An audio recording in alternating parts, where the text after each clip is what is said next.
Knowing what is enough is happiness, a Stoic perspective. Why do we always want more, even when we have enough? It's a question that haunts nearly every corner of modern life. We buy a new phone, and within months, a newer model is announced. We achieve a career milestone, only to find ourselves dissatisfied and setting our eyes on the next rung of the ladder.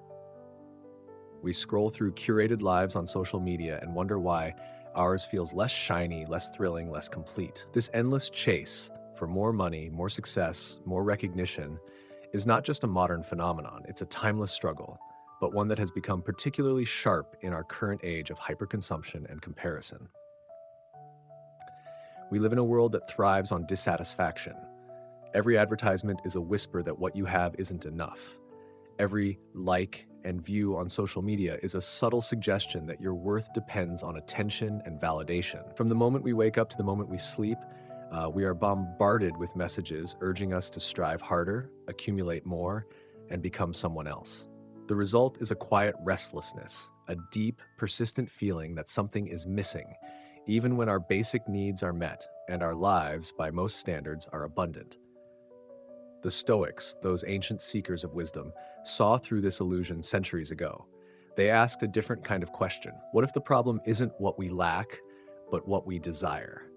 What if the true path to happiness isn't in gaining more, but in needing less? This is where Stoicism offers a radical and refreshing shift in mindset.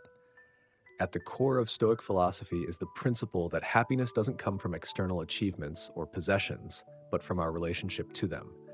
Knowing what is enough, truly enough, is not a passive resignation, but an act of clarity and strength. It is the choice to stop chasing shadows and start living in alignment with nature, reason, and virtue. Epictetus, a former slave turned philosopher, put it powerfully: wealth consists not in having great possessions, but in having few wants. In a world where people constantly measure themselves by what they own, he challenged us to measure ourselves by what we can do without. Seneca echoed this wisdom, warning that endless desire leads not to satisfaction, but to slavery. When we are controlled by what we crave, we lose our freedom. And Marcus Aurelius, emperor of Rome, reminded himself daily that very little is needed for a happy life, and that peace of mind was far more valuable than any external reward. This pursuit of more is a trap that feeds the ego but starves the soul. It leads to anxiety, burnout, and a chronic sense of inadequacy. But when we begin to question the chase, when we pause and ask ourselves, is this truly necessary? We create space for contentment to arise. In that space, we begin to recognize that happiness is not something to be pursued, but something to be recognized right here, right now. The Stoics didn't preach poverty. They didn't ask us to renounce all pleasures or possessions. Instead, they taught us to be masters of our desires rather than their slaves. They believed that the key to a meaningful life is learning to say, I have enough food, enough comfort, enough success, enough love.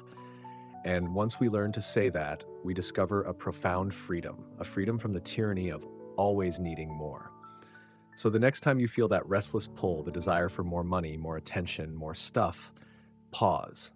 Ask yourself, do I truly need this, or am I simply chasing what I've been told I should want? You might find that what you already have is enough, and in that moment, you'll touch the quiet joy the Stoics spent their lives seeking. What does it truly mean to have enough? For the Stoics, this question lies at the heart of a meaningful life. Unlike the modern tendency to measure success by accumulation, more money, more followers, more possessions, the Stoics offered a radical alternative. Sufficiency is not a matter of quantity, but of mindset. Epictetus, born into slavery and later one of the most influential Stoic philosophers, captured this idea in a single, piercing sentence. Wealth consists not in having great possessions, but in having few wants. With these words, he shattered the illusion that external abundance guarantees internal peace. The Stoic vision of wealth was inward-focused, rooted in simplicity, moderation, and control over one's desires. For Epictetus, the truly rich person was not the one with overflowing coffers, but the one who had trained their mind to be content with what was necessary. In fact, unnecessary desires were seen as chains, subtle golden chains perhaps, but chains nonetheless. The more you want, the more you suffer. The more you chase, the more power you give away to things outside your control. Seneca, a Roman senator and advisor to Emperor Nero, lived surrounded by wealth and luxury, yet he too echoed this Stoic truth. In his letters to Lucilius, Seneca frequently reminded his friend and himself that happiness is not found in abundance but in self-sufficiency. He wrote, "It is not the man who has too little, but the man who craves more, that is poor." This insight is as relevant today as it was 2,000 years ago. Despite all our advancements, our sense of not enough has grown louder, not quieter. Seneca challenged us to distinguish between what is truly essential and what is simply excess. He didn't call for asceticism, but for awareness. Enjoy what life offers, he said, but never become a slave to it. Use wealth, don't worship it. Be grateful for comfort, but never let it define you. Marcus Aurelius, the philosopher emperor, lived at the apex of power. Yet in his meditations, his personal journal, he continually reminded himself that very little is needed for a happy life. He wrote, "If you seek tranquility, do less, or do what's essential, what the logos of a social being requires and in the requisite way, which brings a double satisfaction, to do less, better." His version of enough wasn't about owning or achieving, but about aligning with nature and virtue. Marcus knew that even emperors could be prisoners, trapped by ambition, praise, and fear of loss. He trained his mind daily to resist these traps and to return to what really mattered: integrity, discipline, and inner peace. His definition of enough was moral and psychological, not material. The Stoics teach that sufficiency is internal. It's not what you hold in your hands, but what you hold in your heart. To say, "I have enough," is to say, "I am free." Free from anxiety, free from envy, free from the endless cycle of desire and disappointment. Modern society often tells us that we're lacking, that we must strive, hustle, and consume to be fulfilled. But the Stoics turn that narrative on its head. They ask us to pause, to examine our wants, to simplify, and to realize that perhaps what we already have, if paired with wisdom, is more than enough. In this way, enough becomes a philosophy of resistance. It is an act of courage to say, "I don't need more." It is a declaration of sovereignty over our own mind. To live as the Stoics did is to embrace this truth. Enough is not a number, it is a decision. The more we desire, the more we suffer. It's a truth as old as time, yet one that we seem to forget again and again. Desire, unchecked, unexamined, becomes a trap. It whispers that happiness lies just beyond the next purchase, the next promotion, the next relationship. But once we attain what we want, the satisfaction fades and the cycle begins again. The chase never ends, and neither does the unrest within. Stoicism offers us a powerful antidote: contentment. Not a passive resignation, but a deliberate state of mind, a cultivated sense that what we have is enough, that we are enough. This idea is revolutionary in a world built on ambition and accumulation. But the Stoics saw clearly what we so often miss. When we anchor our peace to external things, we hand over the keys to our well-being. True calm, real inner peace can only grow from within. Seneca wrote, "If you live in harmony with nature, you will never be poor. If you live according to what others think, you will never be rich." In other words, when we align our expectations with reality, with reason, and with what is within our control, we become immune to the storms outside us. Contentment isn't about shrinking our dreams, it's about sharpening our focus. It's choosing to value what's essential and release the rest. This brings calm. When we stop obsessing over what we lack, our minds can rest. We are no longer caught in the noise of comparison or the anxiety of not enough. Instead, we can turn inward and find peace in simplicity. As Marcus Aurelius wrote, "Very little is needed to make a happy life. It is all within yourself, in your way of thinking." The Emperor of Rome himself knew that despite commanding legions, the greatest victory was mastery of the self. Contentment also brings focus. Desire scatters the mind. It stretches us in 1,000 directions, always looking for the next source of stimulation or satisfaction. But contentment narrows the beam. It allows us to focus on what truly matters, on our virtues, our character, our contributions. When you are not driven by endless wants, you can invest deeply in the present moment, in the people around you, in your own growth. You become centered, undistracted, and capable of profound attention. And perhaps most importantly, contentment builds resilience. When we define happiness not by gain but by acceptance, we become unshakable. Life will always bring loss, change, and uncertainty. But the person who has trained themselves to be content is not thrown off course. They know that external shifts do not determine internal peace. As Epictetus taught, there is only one way to happiness, and that is to cease worrying about things which are beyond the power of our will. Knowing what is enough protects us from the emotional roller coaster of craving and disappointment. It shields us from envy. When we are content, we no longer look at others and feel inadequate. We celebrate their successes without feeling diminished. We are no longer trapped in silent comparisons that erode self-worth. It guards us against anxiety. When we are not always reaching for more, we can breathe. We can let go of the fear that we are falling behind. We can be present, grateful, and at peace, and it prevents burnout. So much of our exhaustion comes from striving for approval, for perfection, for things that will never truly satisfy us. But when we learn to say, "This is enough," we free ourselves from that exhausting race. We can rest, we can recover, we can live. Contentment is not the enemy of ambition, it is its foundation. A Stoic doesn't reject achievement, but they do reject the idea that their happiness depends on it. Because at the end of the day, peace doesn't come from having more, it comes from needing less. At the heart of Stoic philosophy lies one of the most liberating distinctions a person can make, the difference between what we need and what we merely want. In the modern world, this distinction has become dangerously blurred. The noise of advertising, social media, and cultural pressure convinces us that wants are needs, that to be fulfilled, we must acquire, display, and compete. But the Stoics saw through this illusion. They understood that a meaningful life isn't built on abundance, it's built on clarity. Let's begin with what we truly need. We need food, not feasts or five-star meals, but sustenance that keeps us alive and healthy. We need shelter, not grand mansions or designer spaces, but safety from the elements and a space to rest. We need connection, not followers or applause, but meaningful relationships rooted in mutual respect. And above all, we need purpose and virtue, a reason to live and a way to live rightly. These are the basics. These are the foundations of a stable, resilient life. But what do we often chase instead? We want status, the fleeting feeling of being admired. We want luxury, not because we lack, but because others have more.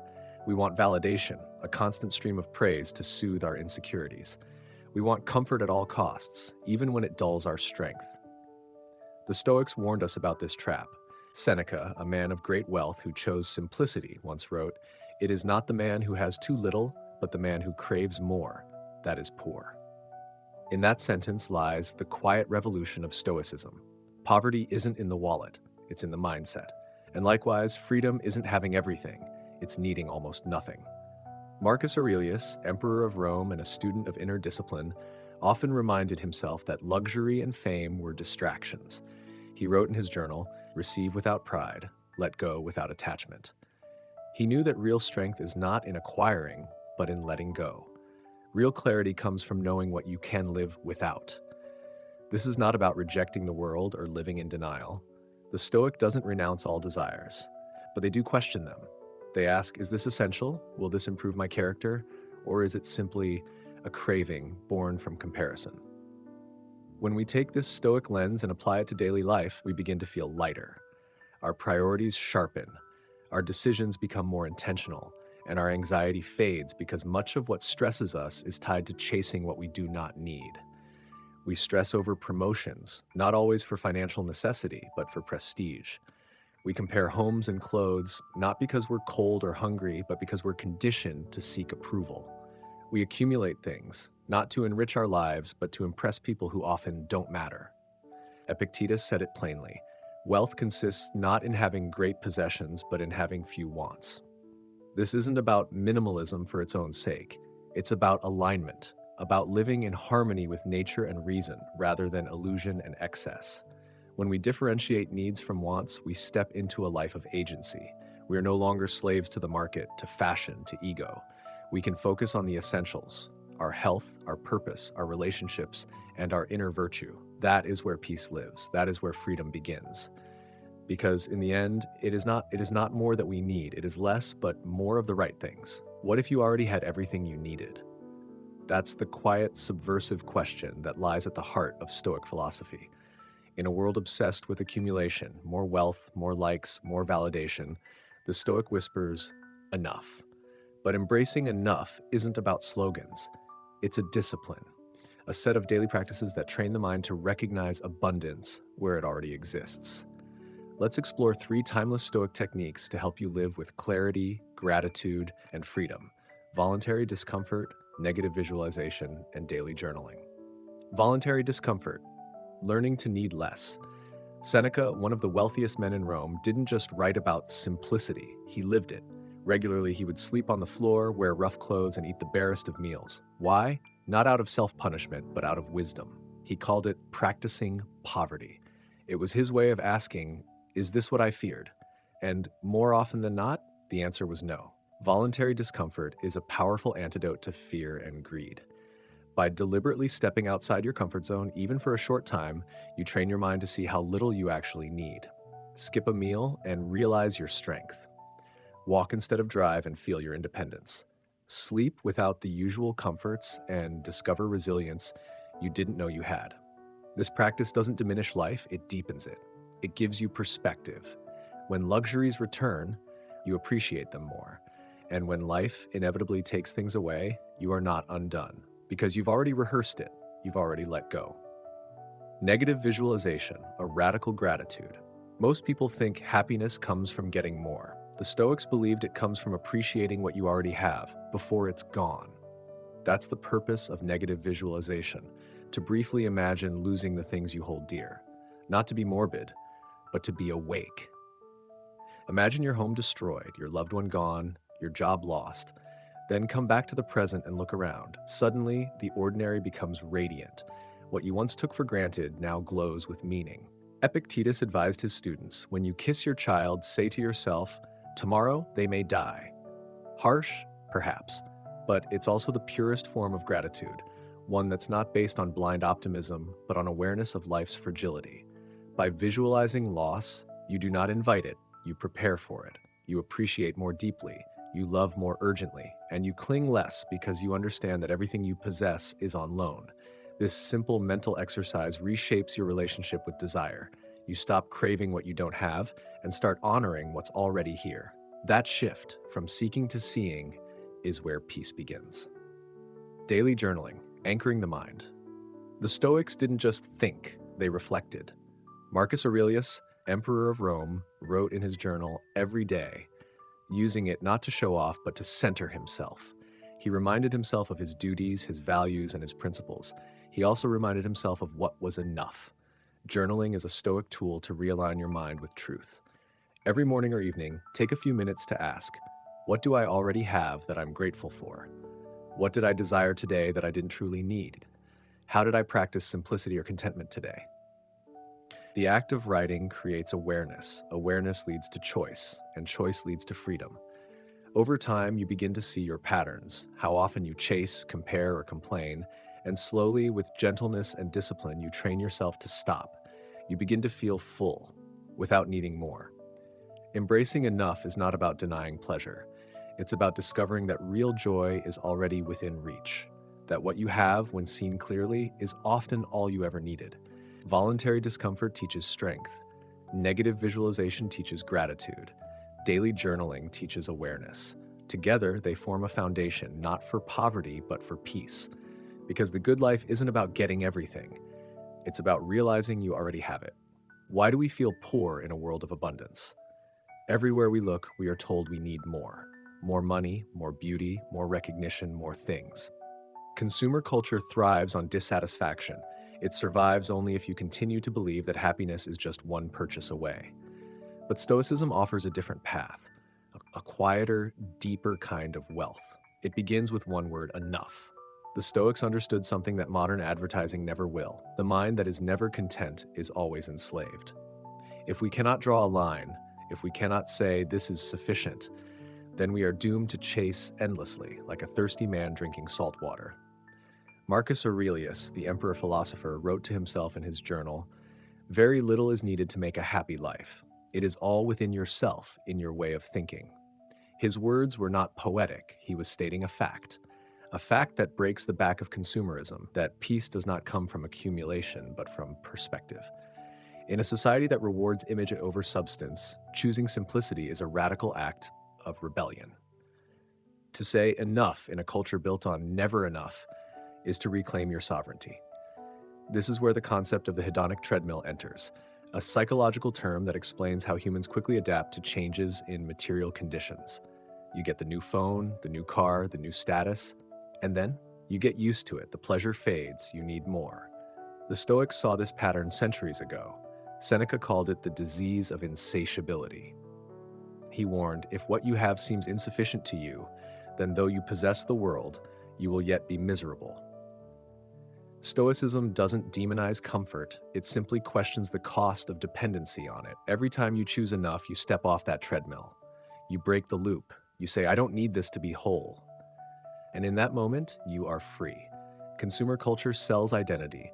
Wear this to be admired, drive this to be respected, own this to be someone. But the Stoic response is piercing. You are already someone. Your worth is not for sale. It is revealed in how you live, how you serve, how you love, not in what you own. This mindset builds strength. When you are no longer manipulated by shiny promises, your decisions become your own. You buy with purpose. You consume mindfully. You focus your energy not on decorating your life, but on living it.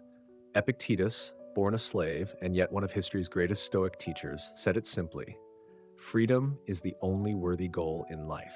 And he meant inner freedom, the kind that no money can buy and no marketer can offer, the kind that comes when you look around and say, this is enough. That doesn't mean rejecting all material things. It means being aware, being awake to what truly serves you and what silently enslaves you. It means practicing gratitude instead of grasping, clarity instead of craving. When others are caught in the race, you walk your own pace. When others compare, you reflect. When others collect, you simplify. Not out of scarcity, but out of strength. In a world that constantly asks for more, the Stoic quietly answers, enough. Not as a limit, but as a liberation. Because enough is not about settling. It's about seeing clearly. It's about knowing what truly matters and letting the rest go. And in doing so, you gain the one thing consumer culture can never offer: peace. In a world overflowing with noise, clutter, and distraction, the Stoic path whispers a quiet truth. We don't need more, we need meaning. Less but better isn't just a slogan. It's a lifestyle rooted in clarity, intention, and the wisdom of knowing what truly matters. The Stoics did not advocate for poverty, nor did they praise asceticism for its own sake. What they pursued was freedom, and they found it not in abundance, but in alignment. Seneca, one of the wealthiest Stoics, warned of the burden of excess.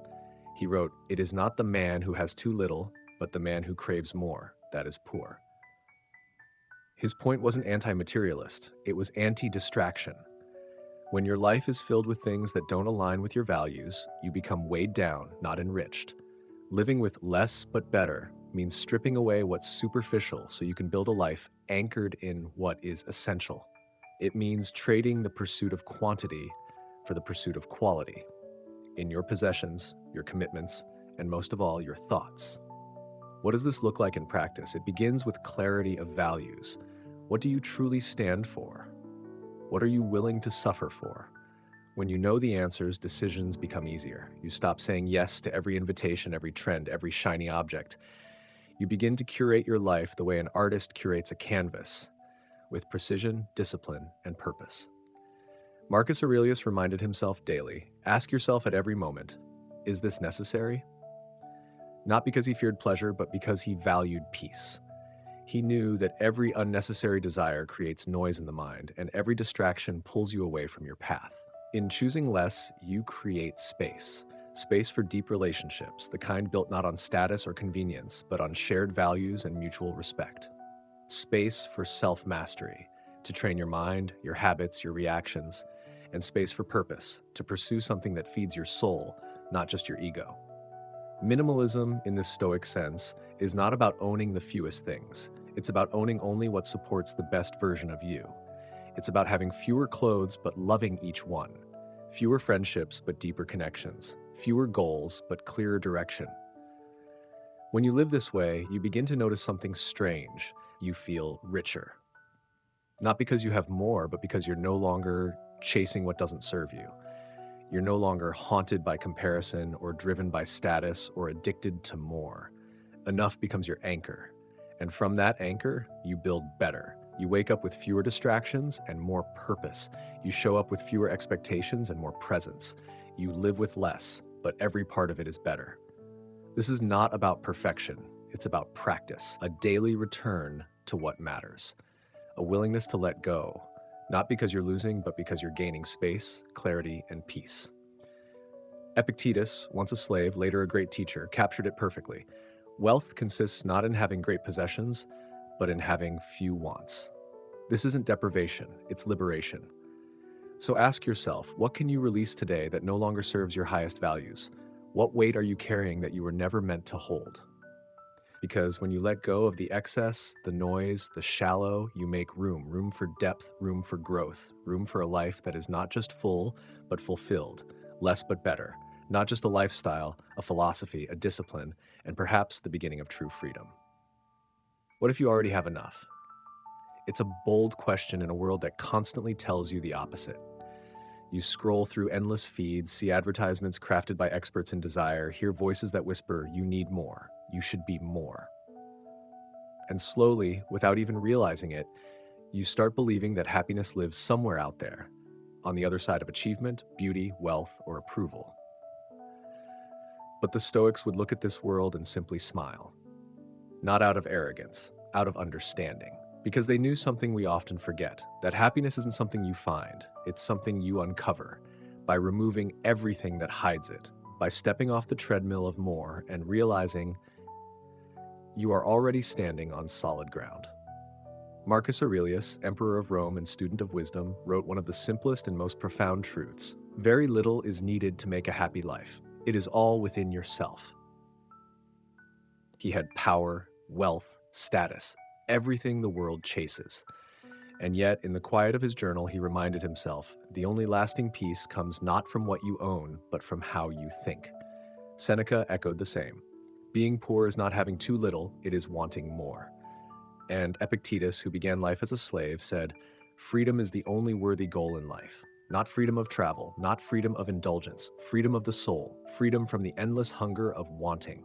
When you embrace the truth that happiness is already within, something remarkable happens. The world outside you loses its power to control your joy. You begin to see clearly. You stop chasing and start choosing. You no longer measure your life by what you accumulate, but by what you appreciate. This is not about rejecting ambition or comfort. It's about learning where real fulfillment comes from. It's about recognizing that peace isn't found in things, it's found in clarity. And strength isn't built through addition, it's built through discipline. When you say, what I have is enough, you're not settling, you're awakening. You're freeing yourself from comparison, envy, anxiety, from the belief that happiness is something you need to earn. You realize it's already here, it always was. But this takes courage. Because the world will still pull at you. It will still whisper that you're falling behind, that you're not enough, that happiness is just one more step away. That's when you return to the teachings. You sit in stillness, you breathe deeply, and you remind yourself, you are not what you own, you are not what you lack, you are what you choose to value. You are what you practice every day, you are what you let go of. So as you leave this reflection, I offer you one final challenge. Not to go out and get more, but to pause, to look around, to look within, and ask yourself, what if I already have enough? Really ask it, sit with it, let it settle. Because if you do, you may discover something extraordinary, that the joy you've been chasing was never far away, that happiness, peace, and strength were not in the next thing, but in this moment, in this breath, in this life, already unfolding. You don't have to become someone else. You don't have to gain anything more. You only have to see what's already yours. And in that clarity, in that acceptance, you'll find something no one can sell you, something no one can take away, freedom.